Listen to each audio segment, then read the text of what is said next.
when you got your dowels glued in, the next thing you got to do is cut them off. To do that, I'm going to use some of these little snips. They're located in the pliers drawer, the red toolbox. And we're just going to go ahead and snip them close.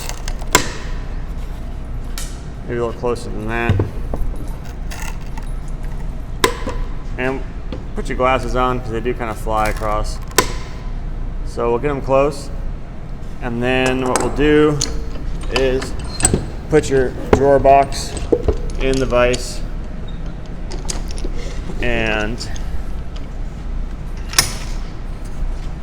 with a piece of sandpaper, 100 or 80 grit sandpaper, we're going to wrap it around a sanding block, just a piece of scrap wood, and we're going to just go ahead and sand those even. I'll do that off camera. Off camera, I finished sanding these little dowels, so you can kind of see what that looks like. Nice and smooth, even. And then we'll get going on fitting the drawer. So to fit the drawer, what we have to do is understand that if we just simply slide the drawer in, it'll wiggle back and forth and wiggle up and down. We got to get a way to figure out to get the drawer to slide in and out nicely. To do that, we're going to install these 4 pieces of wood that I cut off camera into the project, and I'll show you how to do that. The end result is going to be 2 up top, like this, and 2 on the bottom, like this. Okay, for the top 2 runners, I got them clamped in place here so we can see them more or less installed with a clamp temporarily, and I'm going to permanently install them with a screw. And what I'm going to do for that is use an 1/8 inch drill bit, a countersink bit, my impact driver with a Phillips, and some 1 1/4 inch screws. So what I'll do first is drill myself an 1/8 inch hole.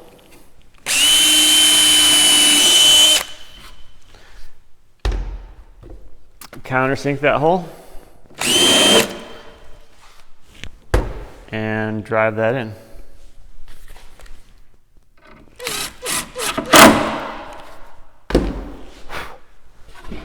And it should look something like that, where the head of the screw is at or below the surface of the wood.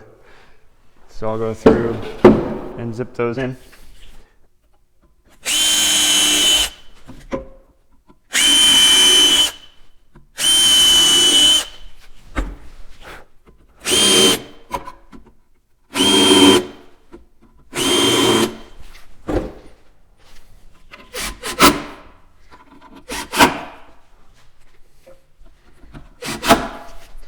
Pull the clamps off, and then now we'll do the bottoms.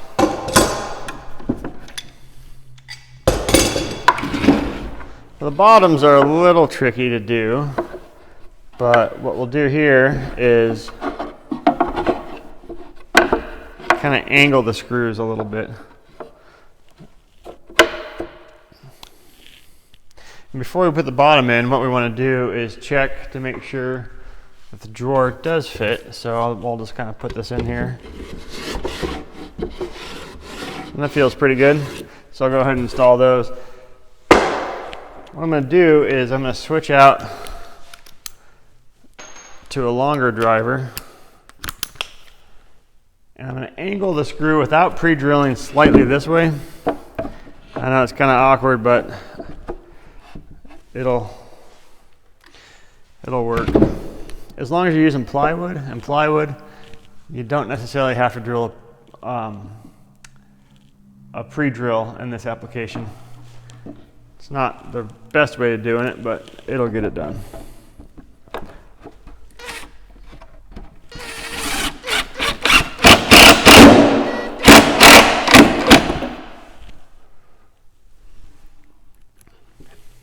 you're using solid wood, chances are the wood would split and crack. So make sure if you're not drilling a pre-drill,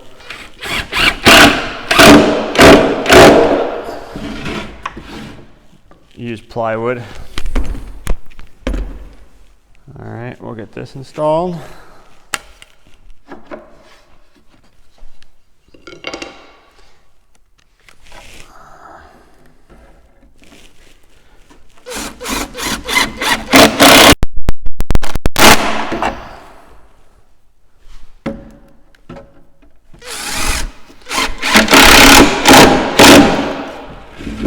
And then check our fit one more time.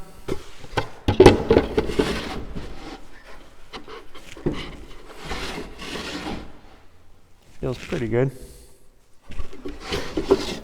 If you don't like the fit, you can adjust these. You can take them out, take a little bit off if it's too tight. This is the way it looks on the back side. Front side, you can see how on this one here it's nice and even. On this one over here it sticks out a little bit. It sticks out a little bit because I made the drawer too small. So the way I cheated it was to make that little rail stick out a little bit so the drawer fits in there nice and snug. If I made this where it was even with the face frame, it might be too loose. So that's what I'm saying. You can adjust this and that and that and that to your different sizes if your drawer doesn't fit quite right. So keep that in mind. But I'm okay with the way that fits, and the drawer is done for now. So we'll move on to the door next.